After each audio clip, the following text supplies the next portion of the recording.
Қайырлы күн, біз бүгін дүкеннен сатып алмайық, үй жағдайында осыны вафельный крошки дайындайтын боламыз. Бізге ең алдымен қант ұнтағы, ұн, жұмыртқаның ағы, сары май керек болады. Ең алдымен біз ыдысымызға сары майды саламыз, оның үстіне қант ұнтағын салып, миксердің көмегімен майымыз ағарғанша жақсылап тұрып миксерлеп аламыз. Шамамен 5 минуттай миксерлейміз.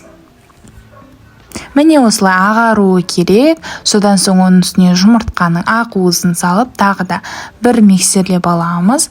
Содан соң оның үстіне ұнымызды салып, жақсылап тұрып миксерлеп қамыр жасайтын боламыз.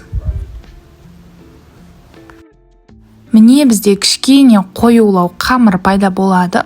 Енді осыны пергаменттің үстіне жұқалап жайып шығамыз. Бұл жерде ескере кететін жайт, ең бірінші біздің пергаментіміз сапалы болу керек. Сол кезде жабыспай піседі.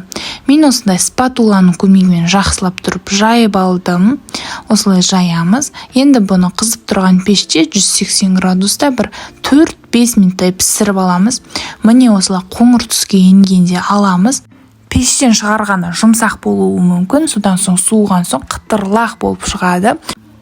Қол жетімді заттармен осындай вафельный крошкиді біз үй жағдайында жасадық. Негізі бұл вафельный крошкиді молочная девочка торттарына қолданады.